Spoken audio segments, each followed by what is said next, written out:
آپ چاہے جھوٹ موٹ ہی کرو، اللہ کا نام لیتے رہو، چاہے دھیان لگے نہ لگے تو بھی اس سے کیا ہوگا؟ فائدہ ہوگا۔ اچھا بتاؤ آپ کیا کریں؟ آپ چائے پیئیں نمک ڈال کے اور یہ سمجھیں کہ میں شکر ڈال کے پی رہا ہوں، تو میٹھی لگے گی نمکین لگے گی؟ بے نمکینی تو لگے گی۔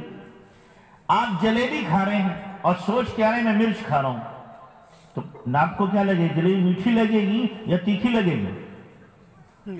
میں میٹھی تو لگے گی، حالانکہ آپ سوچ کیا رہے ہیں کہ میں مرچ کھا رہا ہوں۔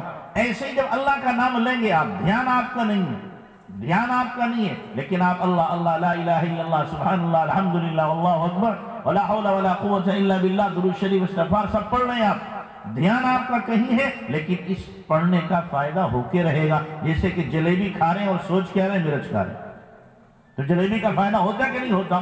جب مادیت میں فائدہ ہوتا ہے تو روحانیت میں بھی یقینی طور پر کیا ہوگا؟ فائدہ ہوگا۔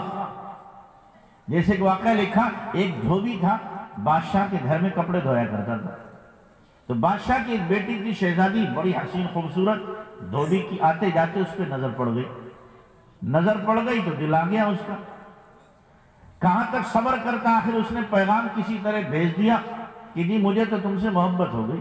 جیسے کہ آج کل کے لڑکے ہوتے ہیں نا، کہیں بھی دل پھینک دیتے ہیں اپنا، آج کل کے جوان کہیں بھی دل پھینک دیتے ہیں، اور پھر ان کی دو ہی ٹون ہوتی ہے کیا؟ I love you I miss you, I love you I miss you.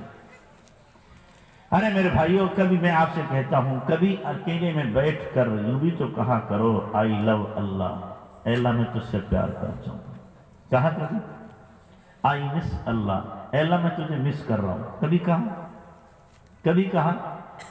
دنیا کی چھوکریوں کے لیے، چھوکروں کے لیے آپ یہ الفاظ بولتے ہو، اللہ کو کتنا غصہ آتا ہو، کبھی اللہ کے لیے بولا کرو اے اللہ میں تجھے مس کر رہا ہوں، اے اللہ میں تجھ سے پیار کرتا ہوں۔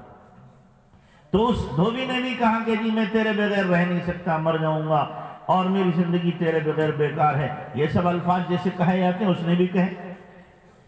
تو لڑکی نے کہا بھائی تیرا میرا کوئی جوڑ نہیں، تو دھوبی میں شہزادی، اگر میں چاہوں بھی تو میرا باپ تیرے ساتھ نکاح نہیں کرتا۔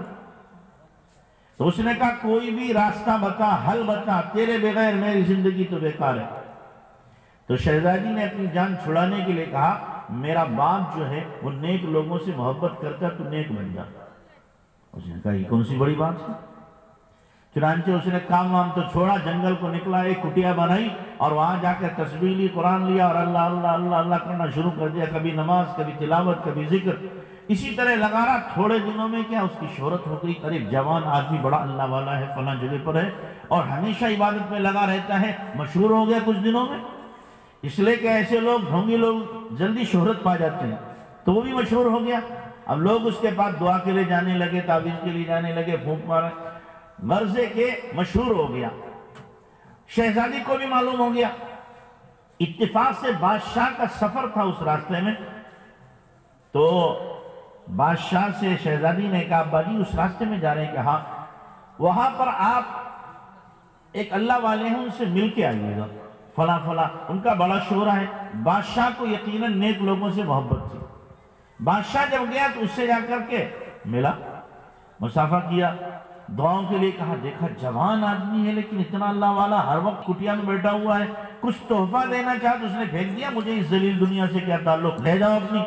تو بادشاہ کی عقیدت اور بڑھ گئی، واقعی میں نیک آدمی ہے۔ بادشاہ سفر سے واپس ہوا، گھر پہنچا تو بیٹا ابا جی سفر کیسا رہا؟ کہ بہت اچھا رہا۔ اچھا آپ ان اللہ والے سے مل کے آئے؟ کہ جی مل کے آیا۔ کیسے تھے وہ؟ بیٹی وہ تو واقعی بڑا نیک آدمی ہے، بڑا اللہ والا ہے۔